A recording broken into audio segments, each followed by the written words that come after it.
Foi? Olá, poderosa! Seja bem-vinda ao canal. Hoje a gente vai para mais um episódio de Histórias que Encantam, que é o meu projeto justamente para entrevistar mulheres e falar sobre marcas que não só encantam, mas marcas reais, né? Que a gente vive os desafios e as conquistas do dia a dia do empreender. E hoje eu estou recebendo com muita alegria a Fran, que passou por um dos meus serviços no Experimente Cantar, mas que antes disso eu conheci ela porque eu fui cliente dela. E aí eu fiquei tão encantada e fiquei tão honrada quando ela me escolheu. E agora, quando eu pensei num episódio, eu falei, Fran, senta aqui, vamos conversar. E eu, né, topei.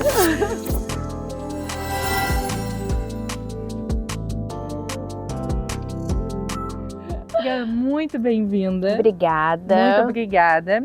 E, primeiro de tudo, quero que você se apresente, conte para o pessoal com o que você trabalha. Vamos lá. Olá, poderosas! Eu sou a Fran, eu trabalho com decorações de festa, Festeira Decorações. Estamos aí no mercado já faz 3 anos, caminhando para o 4º ano já. E é sucesso, né? Graças a Deus. Correndo atrás do sucesso. E Fran, me conta, como que começou essa caminhada com a Festeira? Então, a Festeira é um sonho assim que eu tinha guardado dentro de mim já assim mais de 15 anos, então digamos assim, lá nos 15, né? Eu sempre gostei dessa parte de decorar, eu sempre recebi esse dom de Deus, né? Ser criativa. Eu sempre era escolhida, né? Para decorar as festas da família. Ah, você era convidada VIP Sim, que a gente vê, eu né? era VIP, que chegava cedo, exatamente, eu sempre fui essa. E sempre gostei muito de trabalhar com essa parte de artesanato, EVA, é assim, foi outra minha paixão. E aí, quando o João nasceu, que é o meu filho, né? Foi assim no início da pandemia, então logo o trabalho, né, se encerrou, a empresa fechou. Eu falei, preciso trabalhar. E aí comecei a estudar com o que eu ia fazer. Falei, bom, por que não fazer algo que eu gosto? Exato. Né? Por que não mexer lá naquela caixinha, né? Naquela gaveta dos sonhos? Por que não tentar? E aí foi aonde eu comecei a pesquisar, comecei a estudar algumas coisas. Montei uma decoração para uma prima minha, assim, meio tipo, vamos pegar papel e colar na parede. E nisso a doida mais que eu postou. Enfim, apareceu a primeira cliente. Eu falo que eu tenho a cliente número 1. No entanto, que a gente está indo já por 4º ano já. Foi o pontapé, né? Foi a primeira postagem, né? Desde então, graças a Deus, hoje a gente tem uma cartela bem gigantesca de clientes. Todo o meu sucesso, nossa, muito grata a elas por me darem, né, um voto de confiança. E a maternidade me trouxe isso, né? Eu acho que se não fosse eu me tornar mãe e precisar, né, sair do emprego, o emprego, né, se encerrar, eu acho que eu não estaria aqui hoje. Então me conta, ó, desses 4 anos, você só tinha, quando chegou o primeiro cliente, você só tinha um sonho. Só tinha um sonho. E a determinação de, você faz? Faço. Com o quê? Com a minha criatividade, querida, deixa que eu faço. Minha filha, a decoração eu lembro que era um painel redondo, trio de cilindros. Eu tive que ir um dia antes para montar toda a estrutura, porque na época a gente não tinha assim, conhecimento de material, então eu com meu marido a gente comprou um kit que levava tipo 4 horas para montar um painel. A gente precisou um dia antes para montar, para a decoração ficar pronta para outro dia. Então assim, foi um pontapé, e eu falo que nossa, foi graças a ela também. Exatamente. Porque às vezes a gente fica esperando o momento certo, Exatamente. né, Fran? Ah, então quando eu tiver tal coisa, eu começo. Ah, então quando eu tiver com o primeiro cliente, eu começo. Não, quando eu tiver o estudo, eu começo. Não, gente, não funciona dessa forma. Tem que começar. É bonito, né? É bonito falar. Mas não é assim. O primeiro passo precisa ser dado. Ah, eu vou gravar um vídeo, eu preciso de um fundo muito bonito, eu preciso... Não, grava, entendeu? Nem todo mundo vai reparar como tá seu cabelo, como tá sua unha, sua maquiagem, mas grave, dê o primeiro passo. Se você pudesse voltar lá, na Fran, de 4 anos atrás, o que você falaria para ela dessa caminhada toda que vocês tiveram? Foi muito bom você não ter desistido. O empreender já é difícil, né? Para todos, seja para homem ou para mulher, mas quando é para mãe, a gente vê que tem algumas barreiras.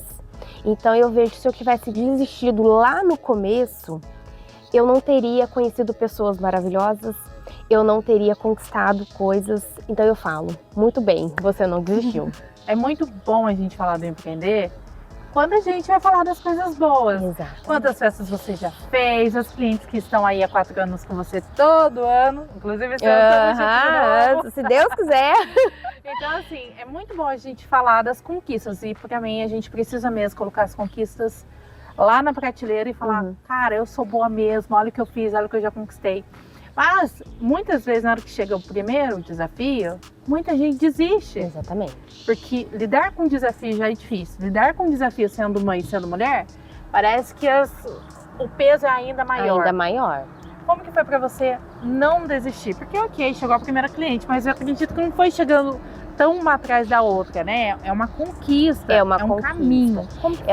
É uma conquista diária, né? Quando apareceu o primeiro desafio, eu acho que o desesperar, falar não desesperar é meio complicado falar isso, mas a gente dá uma pausa e falar, peraí, aonde é que eu tô errando? Tem momentos que você consegue caminhar sozinha, mas tem momentos que você precisa de ajuda, né? Eu digo assim, de uma rede de apoio, mas também de um profissional. Sim. Porque chega um certo momento do nosso empreender que a gente se perde tanto ou a gente quer fazer tanto que acaba que o negócio fica travado. E aonde que a maioria das pessoas elas tendem a desistir, né? Que é onde começa a virar aquela bola de neve. Então, assim, a minha orientação é estudem o ramo de vocês, estudem o mercado de vocês, estudem o que tiver de estudar, né, nessa parte de empreender, mas também busquem ajuda, principalmente de um profissional. Maravilha. E aí, pra gente encerrar, Fran, o que você diria para as mulheres que estão nos assistindo e que tem um sonho guardado na gaveta? Sabe aquele sonho assim que você tá... Às vezes você até faz muito bem o trabalho que você faz onde você tá. Mas você sabe que se você abrir aquela gavetinha, você vai falar assim, tem uma coisa que eu guardei aqui e que eu esqueci. Ou que me fizeram querer esquecer porque eu segui minha vida. O que você diria para essa pessoa? Dá aquela dorzinha, né? Tipo, largar o certo por duvidoso. Eu acho que passa muito isso na cabeça de muitas pessoas. Tentar vale a pena. Você tirar aquele sonho da gaveta, você investir naquele sonho, porque a vida é muito curta. Passa muito rápido. Então, assim, no salar de Deus passou 10 anos, entendeu? Então, assim, eu acho que é válido tirar esse sonho e investir nesse sonho. Mesmo que seja aos poucos. Mas não olhar também para a grama do vizinho, porque às vezes um consegue mais rápido que você. Não. Trabalho, exatamente. Olhe para a sua grama. Porque às vezes você acha que a sua grama tá cinza, tá podre, tá isso, né? Tá velha, precisa arrancar. Não. Mas é porque você tá olhando para o outro. Então, se você cuidar do seu sonho, mesmo que seja devagarzinho, é válido. Tente, gente, a vida é muito curta. Eu penso isso também. O empreender foi um sonho. Não o empreender, porque eu nunca imaginei, quero ter uma coisa minha. Mas o passar o conhecimento foi um sonho. E foi muito disso, de abrir a gaveta, o meu sonho de empreender, né? A minha gavetinha foi aberta depois que eu perdi meu pai, por conta desse sentimento. Eu ficava muito preocupada, gente, que se eu fosse atropelada por uma bicicleta e eu fosse morrer, eu ia morrer infeliz. Exatamente. E aquilo me consumia de um jeito que eu falava, meu Deus, se eu morrer amanhã, eu não vou estar realizada. E eu falava assim, não. E uma questão é gostar do que você está fazendo. Então eu falava assim, gostando do que eu faço, vou deixar mais um pouco. E aí quando eu vi a vida do 80 pro 8, eu falei assim, nossa, não dá mais não? Agora eu preciso abrir essa gaveta e eu vou ter que enfrentar isso. Exatamente. Porque é o certo pelo duvidoso, você olha e fala assim, mas será? Será? Mas será que eu dou conta? Mas será que dá certo? Será que é um fascínio da minha cabeça? Você nunca vai saber se vai dar certo se você não tentar. Pode ser que não dê, mas você tentou. Então fala, peraí, minha missão eu cumpri. A minha parte eu fiz. Exatamente. E aí, assim, dessa forma vai vir outros sonhos. Então, se você não for tentando, ou pelo menos você tentou, viu que deu errado, mas peraí, analisar o porquê deu errado também é um passo importante. A vida é curta demais, a gente muito, precisa realizando, gente, não dá pra esperar não. Fran, muito obrigada, viu? Eu fiquei muito feliz. E eu que fiquei honrada, né, de ser convidada. Muito feliz, tenho certeza que a sua história vai se conectar com as outras mulheres e que ela inspire as outras mulheres a ousarem, né? Que nós sejamos mais ousadas. Exatamente. Seja uma empreendedora ousada. Confie no seu potencial. Isso, e muito obrigada, viu? Imagina, eu que agradeço. Meninas, fico esperando vocês no próximo episódio para a gente poder conhecer mais mulheres especiais e poderosas e ousadas e tudo isso junto.